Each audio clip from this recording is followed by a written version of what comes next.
to Vibe and Shine, a podcast where prosperity meets personal growth. I'm Krista. I support ADHD mamas in clearing the mental clutter, focusing on what truly matters, ditching the guilt and shame, and learning to work with their brains rather than against it. And I'm Jessica. I'm your growth-minded guide who helps you align with the most inspired and intentional version of yourself in both life and business.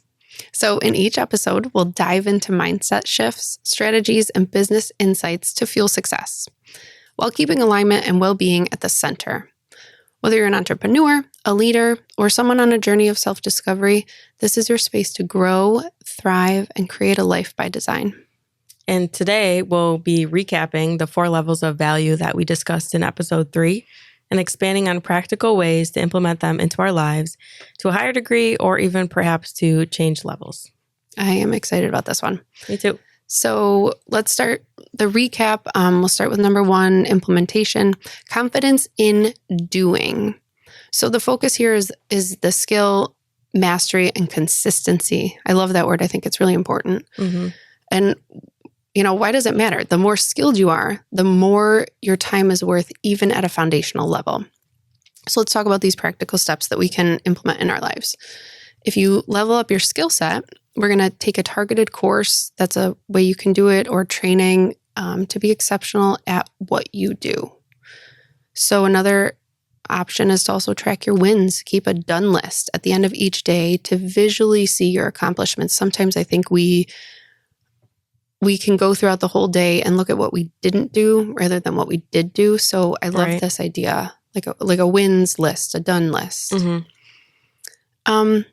And another really important one is to shift your energy before work. Quick breath work, power music to set high energy tone. I think this is really important and something that sometimes we can miss, especially for moms. Getting the kids on the bus is always just a crazy time. So, kind of centering after they are on the bus, centering yourself and getting back to like a peaceful state is huge. Right. Before work and after work too, I would add in there. Absolutely. Like when they're coming home, but also you after your work is done, because it doesn't always end when they get off the bus to come back home. That's very true. And being aware of your energy level. I think sometimes we just kind of go through life and just push through and just go, go, go. So it's kind of like taking a step back and looking at, how am I feeling right now? Why am I stressed? Checking in. Yeah. So an energetic currency tip is to show up present and engaged when people feel your energy, or energy. They trust your relatability or reliability. Either one. They can trust both. Yeah, you're more trustworthy for sure. Mm-hmm. I think, and to add to that, like making eye contact with people, it can be a little bit weird at first, but then you do it. And once you like really get really good at it, you don't stop doing it. Yeah. You're just like fixated. And then but in a good way though, people know that you're engaged, like, and you're listening. Yes. I think it's the same for like a firm handshake. Mm-hmm. I love that. I learned that in like 7th grade and was like, what does that mean? And I think it's just important. Right. The little things. Mm-hmm. For Absolutely. Sure. And then we're going to talk about 2, unification, confidence in leading. So this level is a little bit more involved. We have a little bit more of influence and trust building that goes into it. And it matters because confidence in this level comes from believing you can inspire others to follow you, which is another element to even think about. This is huge for me. I started here for sure. I think I'm a little bit further along now. But if you don't have that, belief in yourself for others to be inspired by you and follow you, then it's going to be really hard to get to those other levels because it plays a role in attraction and you have to be able to have that to have people follow you. So things we can do practically is read more books from successful people who you admire, or even take leadership training. To be able to feel that confidence in being in front of people, whether it's virtually or in person. It does take a little bit of self-awareness and knowledge to learn how to present yourself in front of those people. For sure. We can practice courageous conversations. So something we're doing today, obviously on the podcast, we're having these conversations out loud, in real time. And some of it with a little bit of structure, but you have to have courage to be able to do something like that. So whether it comes from role play, feedback, or tough talks with, people that you love or work with, those things can really help just by having the courage to do them in the first place. Mm-hmm. And the next thing would be to set and communicate clear expectations. So confidence grows when you lead with clarity. And I really love that. I know you mentioned a book that you were referring to. You did. And now in the moment, I forgot it. It's one that my husband read. I'll find it. We could put it in the notes. Yeah. And it really kind of shifted how he works with his staff and other, clients and stuff. Because, when you have clear set expectations, then there's no gray area. There's no, room for guessing. Right. Exactly. Yeah. And he really uses it not only in work, but also at home. Good. Yeah. That's awesome to hear. Mm-hmm. Same with that. Leading with grounded energy is a way that you can further cultivate confidence in leading, and people really mirror your state. So the more confident, calm, cool, collected, that saying goes, and consistent you are, the easier it will be for you to lead with confidence. So all those C's. All those C's. A way to think about this too is think about the people that you are kind of drawn to who have that energy. Mm-hmm. Why? Yeah. Yeah. And then you can start leading from that place too. Right. So the third one is communication, confidence in your voice. So this is about selling ideas, products, and yourself. I love that. That's a huge thing, is selling yourself. I think people forget about that. And it matters because your ability to articulate value directly impacts your earning potential. Say that louder for people in the back. this one hits home. Yep. Especially with what we do. Yeah, exactly. So practical steps that we could do, we could verbally practice, record yourself explaining what you do until it sounds effortless. Join speaking groups, Toastmasters, improv, or online communities to sharpen presence, even networking groups, local networking groups. That's really helped me kind of hone in on explaining what I do, why I do it, why it's important. Do I dare say stand-up comedy? You could. We should both try that. We should. You were close. You were on stage last night. Yeah. So you can rehearse high-stakes conversations. So pricing discussions, one thing that people aren't comfortable always doing, pitches or introductions.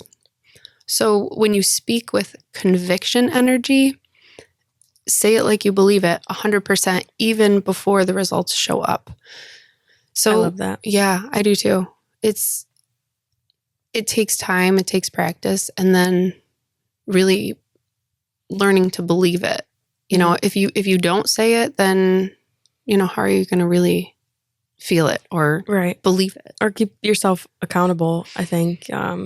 For me, I like to tell people, I know some people don't like to tell people what they got going on, because if they fail at it, quote unquote, then they're going to feel embarrassed or disappointed in themselves that they didn't do it. But at the same time, this will push you to be more accountable with those actions, and also write them down. There's science behind writing down your goals and, how you can actually see those results come to fruition from writing them down.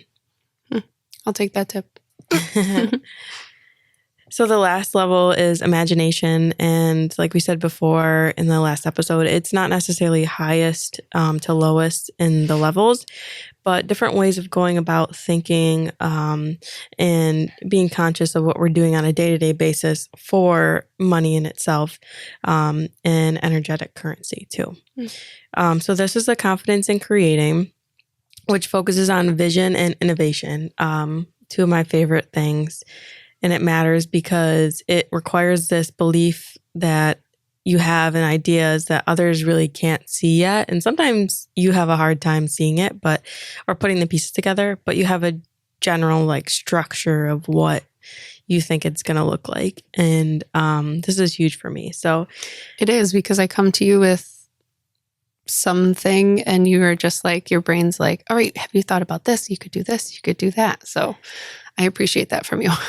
You're welcome. To me, I'm Yeah. just like, oh, I think everybody thinks about these things, but Right. it's probably not true. No. I just have so much background in different things, which I used to like take for granted. Now I don't, because it's so important to everything that I'm doing. Mm-hmm. I've learned so many different skills here and there that I can utilize in my current life, Right. which is what it's about, right? It's not like about doing one thing for the rest of your life, Right. unless that's your absolute passion. But Right. But there's more to life, in my opinion. yeah, speaking to the imagination point, like you have confidence in creating, like you exude that. So this stuff just kind of comes naturally. Whereas a lot of people, can kind of struggle with that. Yeah. For different reasons. And I think it comes naturally to everybody, but it's like a dare to dream type of thing. Like, are you going to let yourself dream? Because that's a good point. It feels like good and you like being in that space and you think you can, cultivate these dreams in real life? Or is your ego going to step in and say, no, you can't really do that because these are the XYZ limitations in your current state that you have that are not going to allow you to do that. But it's a good point. That ego. Yeah, the ego pops in and just destroys everything. So everything. Yep. If we learn to listen to our intuition and our visions more than our ego, then that's how we can get from one level to another easier. The practical steps for this level are protecting your creative time. And I love that. So like, for example, this podcast is a creative time for me and I'll block off that time and have no other distractions. I make sure that I'm ready to go beforehand. Energetically, I'm feeling good. If I weren't, then I would just say, hey, we reschedule or something like that. I want to make sure that this time is productive and also enjoyable. If you enjoy what you do, obviously it's going to be more fun and in the long run better. So, you can block off time to write and journal and read and draw, whatever, paint, whatever you like to do, without any distractions that are going to really change anything majorly for you. So I think that's a good point because it's your intention. You're intentionally taking that time to let yourself be creative. Whereas a lot of people probably go, I do a lot of the time, is like, well, I have this, this, and this, and I'll think of that as I do this. And I'm not focusing on. It's hard. You have a ton of distractions these days. So another thing that you can do is surround yourself with visionaries. So being around people who normalize big thinking expands yours. And so me as a big thinker in general, it was always hard for me to feel like I actually like fit in or to find a career that I loved or, something that I could like settle on. Quote unquote. My career right now is not that. It's so expansive, which is why I chose it. But there's no limitations, right? There could be potentially a downside too, but there's no limited upside.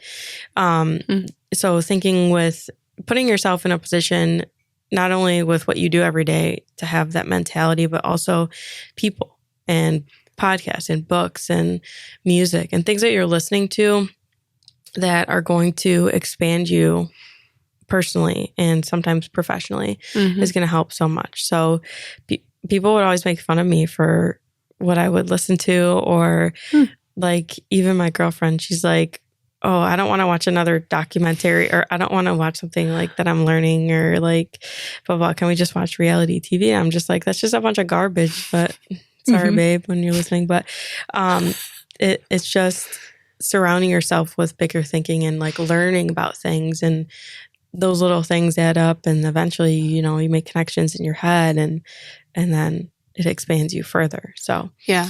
I think for me, we just had a big move and I kind of had to stop everything in life because mentally, taking 3 kids, 2 dogs and 2 birds and, uprooting us to a different house that really took over a lot of my mental space.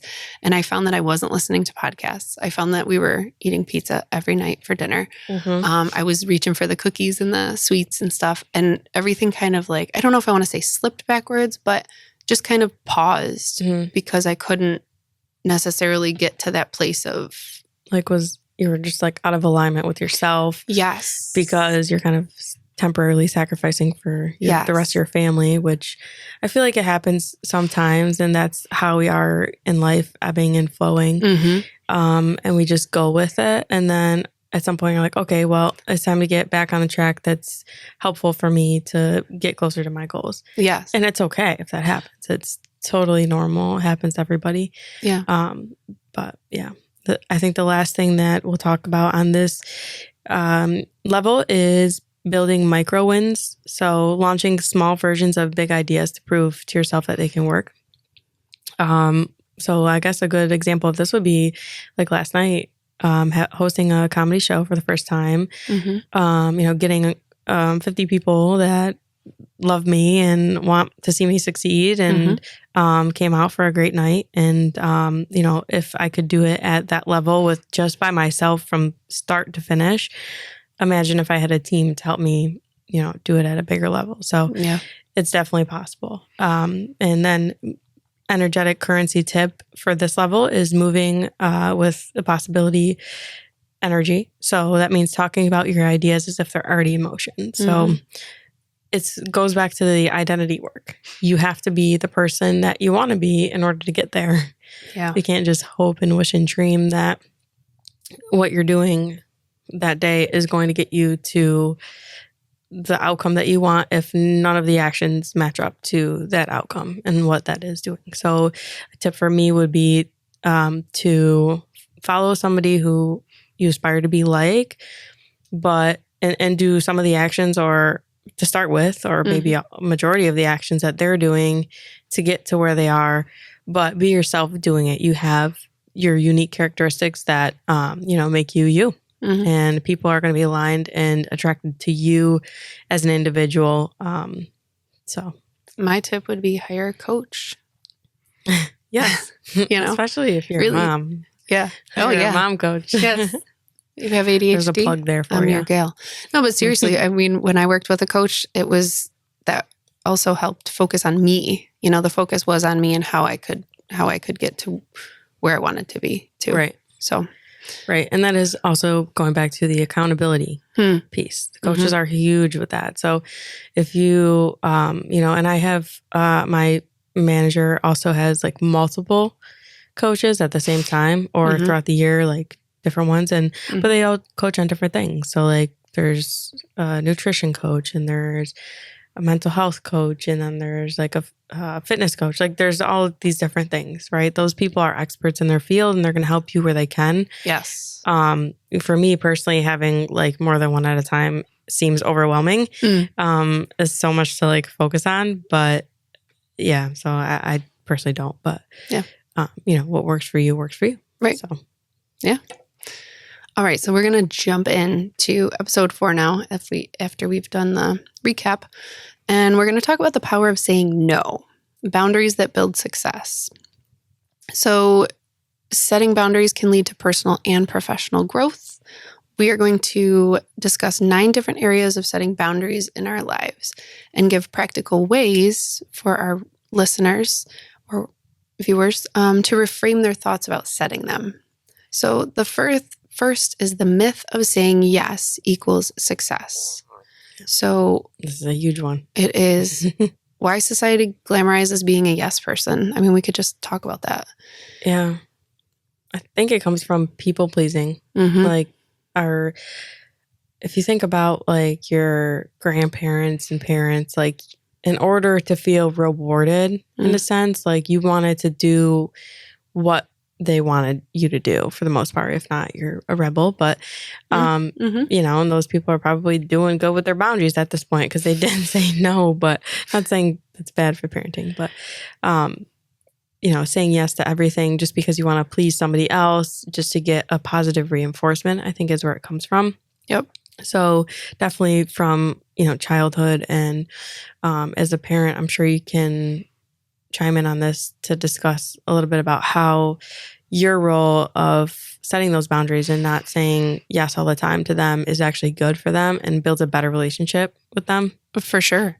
And also teaching them not to be a people pleaser, teaching them that it doesn't mean you necessarily fit in. You may feel it at the moment if you agree, but are you staying true to yourself? And I think when, coming from a recovering people pleaser herself, same. Yeah. That's something that I never learned, was how to stay true to myself and do what I wanted, needed, what I was in alignment with. And in part because the support wasn't necessarily there, because my grandparents' parents didn't know how to do that. It was kind of a generational thing passed down from one generation to the next. So, right. And that was just normal. Right. And right. It was just like, it's just modeling and modeling. Yes. Each generation. It's yes. like, at some point, that doesn't feel good, and you have the choice to change it. And I think our awareness at this generation has allowed for the next generations to experience something different, because we have that higher level of consciousness, and we're able to change things and realize that we can. And honestly, it's not an easy thing. Acknowledging that I was a people pleaser was one step.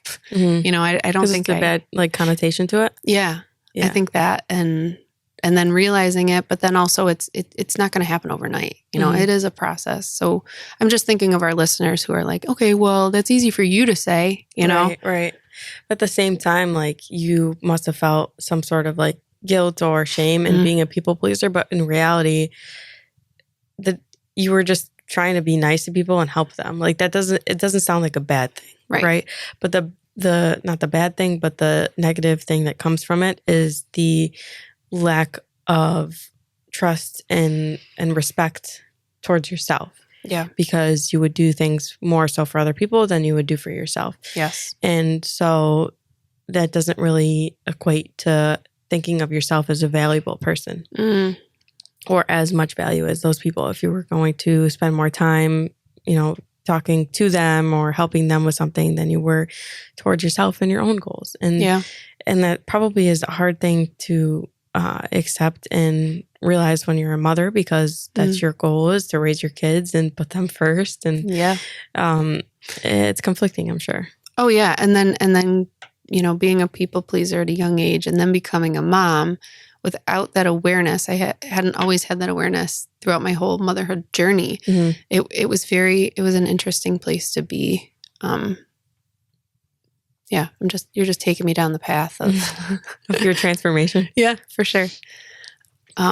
So how overcommitting, it can really, what it does is it drains your energy, it drains your finances and your focus. And I think we kind of spoke to that, not being in alignment, can just shift all of those things. So by just thinking that saying yes equals success, shifting the viewpoint behind that to say, okay, wait, how can I set the boundary? Where does the boundary need to be set? And it's this common misconception of the more that you do, we should keep adding more and more and more to our schedule. And it doesn't feel like that now. It's no, what can you take away that's going to add to your life? It doesn't seem like taking away would add to your life, but in a sense it does, because we'll talk about energy a little bit later, but you have to have energy preserved in order to perform your best.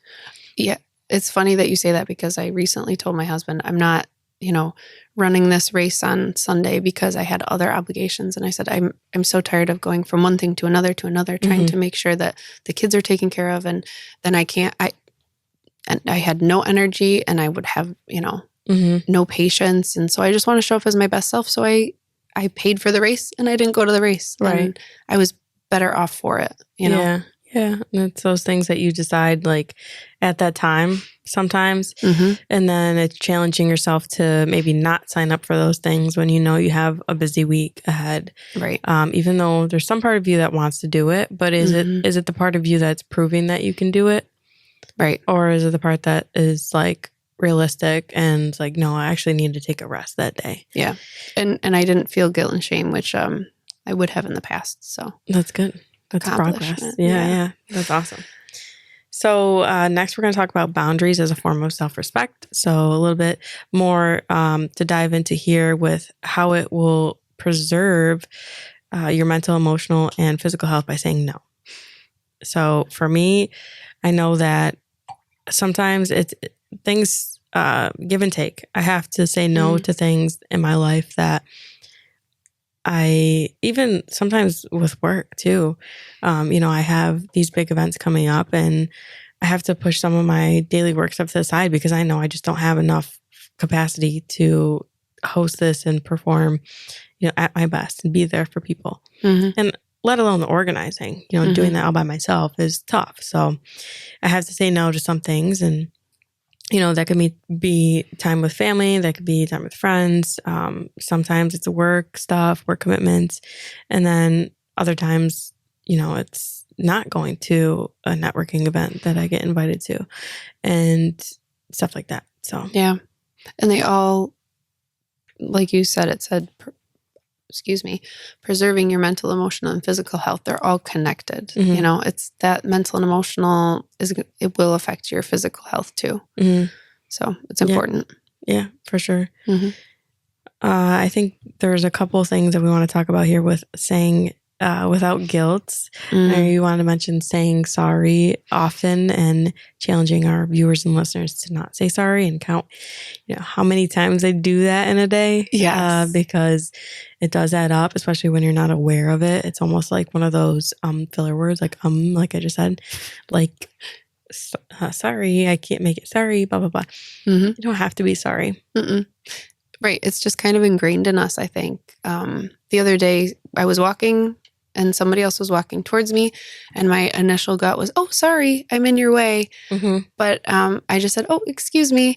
So it is, you said, awareness of how many times you say it, when you say it, why you say it, and then shifting the words that you use, because the way that we speak to ourselves, the way that we speak to others really is how do I want to say that? Like, important. Yeah. Be intentional about it. Yeah, that's very important. Yeah, it is the intention. So instead of like, I said like, now I'm being thinking about it. That's awareness though. It is. And it's natural when you think about it because we're so used to it and everybody does it. Right. But you don't have to. Right. Another one is I have another commitment that night. Saying that instead of, sorry, I can't make it, I have XYZ million excuses. Right. And people don't need to know why you can't make it. I think that's another huge thing in our society. Like people, oh, I can't make it. Oh, okay, well, why? Well, I just have something else. So also by saying I have another commitment that night kind of makes them step back and not say, oh, what are you doing? Rather, you're not just sitting on your couch, like eating food, junk food, like you're, it's almost like a competition of laziness. I'm thinking about it now. Or like, it goes right back to that, yes, equals success. Like, if you're not coming to this, then what are you doing? Right. Because then it goes back to the, I'm not good enough, or that person, well, what could you have to do more important than me? Yeah. And I think coming to that, even if you are going to sit on the couch and eat junk food, you can say, I have a commitment that night. But they don't need to know. That's what it's about. A date with Netflix. Yes. And that's it. And that's okay. Right. Like they don't know maybe you had 5 other events that week and you didn't want to go to that one. And not want to go, but you just needed a night to come home after work and relax. And that is okay. I think there's no wrong thing about it. No, that's a big struggle. And it, like you said, it goes along with the people pleasing aspect. It's being aware, but then also being confident enough in yourself to understand that you're allowed to do that, right? You don't have to people please and say yes to everything, apologize. Exactly. Yeah. Walking on eggshells too with somebody afterwards, like, or before, I mean, like leading up to it. Right. Yeah. I think that's so important. Yeah. So yes, our challenge is for our listener and viewers to count how many times in a day that you say sorry to people, and just take a mental note on that and see if you can change the wording, because the intention is there. If you do say sorry, it's okay. I think that people do genuinely have some sort of apologetic, ways about them. Yeah. It depends on the situation. Right. But absolutely. if you're doing it just because you feel bad when you really don't, then change the wording. Yeah. Don't feel guilty for saying it when you do, or if you end up saying it 15 times a day, don't feel guilty for it. Just acknowledge it and be aware of it. So then you can move past that if you so choose. Yeah. Or take a different light about it. I know we mentioned running into somebody and saying sorry or excuse me. And we both said how, oh, do you want to dance? Type of thing. Like, bring some light to it where it doesn't have to be like, make or break. And you're just making the other person feel weird or whatever. So yeah, I always say that, and I just love to see people's responses. Some people are like, no, and other people are like completely silent or like, ah. Yeah, so weird. Yes. Okay, so we have the ripple effect of saying no, alignment to one's true self. So boundaries can positively affect relationships, teams, and businesses. But how? I'm going to throw that to you. I think it goes back to valuing yourself as an individual or team or team leader or partner to somebody. You have to have that time for yourself, or sometimes it's with other people. Think about in management, you have a team of people that are under you. And if you spent all your time with one person under you, that probably wouldn't be great. Like, you have to have a cutoff. In my business, for example, we have appointments that are sometimes back to back. And if we don't say, we don't tell them ahead of time, let's say, hey, I have a strong cutoff at 11 o'clock. I have to go to such and such right afterwards. Yeah. And if we run over, we'll schedule a meeting afterwards. Just letting them know ahead of time when you do have that back to back really helps. And that's just like a business boundary. Yeah. To make sure that you're not setting yourself up for something to happen down the road that could be disappointing for somebody else. And you're also sticking towards your schedule, meaning that you're valuing your time and you're not going over at the end of the day by an hour because you stayed 30 minutes here and 30 minutes here in your appointments. Yeah. So that way you can be at home with your family and do what you need to do outside of work. Right. So that's one option in relationships and business relationships too. Another one would be, getting your alone time when you're in a relationship with somebody. You still need that alone time. And so whether it's, reading books or working out or doing something around the house, you still need a little bit of time to yourself each day. And I encourage everyone to take that, even if they're buddy with their partner, because it's only going to make it better for your relationship, and actually shown that people value a little bit more of your time when you're not there all the time. If they did, then if you were there all the time with them, then they wouldn't value as much. And it's sad to say, but it's true. And it's psychological studies have proven that. So it's just a human thing about us. So distance makes the heart grow fonder. That's what they say. Yeah, I get it. Yeah. I haven't seen my husband for a week, so... You missing him? we live in the same house. Just crazy busy lives. Yep. Yeah. So why saying no creates trust and clarity with clients and family and partners? You talked about that. I mean, being clear not only for yourself but with others is huge. Setting a precedent to ahead of time, this is when you can contact me. These are the hours I'm available where we can have a meeting. If it's an absolute emergency, then I'll bend that rule a little bit, but just letting them know that this is a one-time courtesy is usually what I say. Just because I have other obligations that I need to accomplish during these times, or these hours are office hours, type of thing. And it's not because you're being rude. Right. It's because you don't want that ripple effect to happen. And in a bad way. Right. And you respect yourself and them too. I think that's huge to acknowledge, is by saying no. No is not a bad word. Right.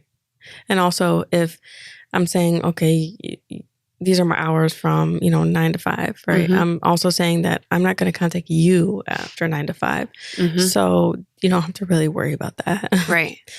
Just Cool. setting the tone. Clear is kind. So what are some examples of leaders and entrepreneurs who prioritize boundaries aside from Jessica Lepore? I think of big leaders, like people who are running huge organizations. Like Elon Musk, for example, like he's got so much going on. Anybody who has a huge organization like that, like you have to be able to prioritize your people, your management, and your business, but you also have to prioritize yourself to be able to run anything towards that capacity.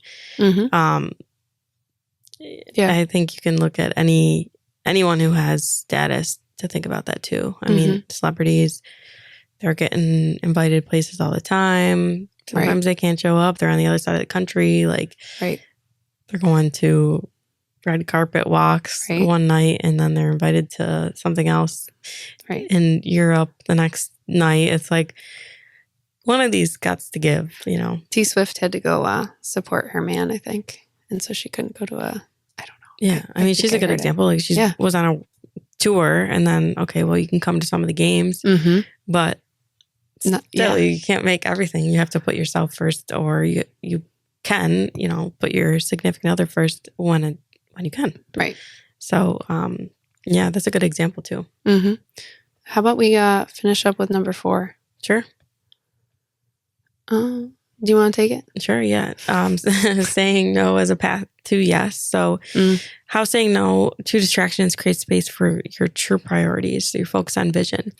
And going back to what we were talking about earlier, it's that true north, that vision that you're really trying to be aligned with at all times.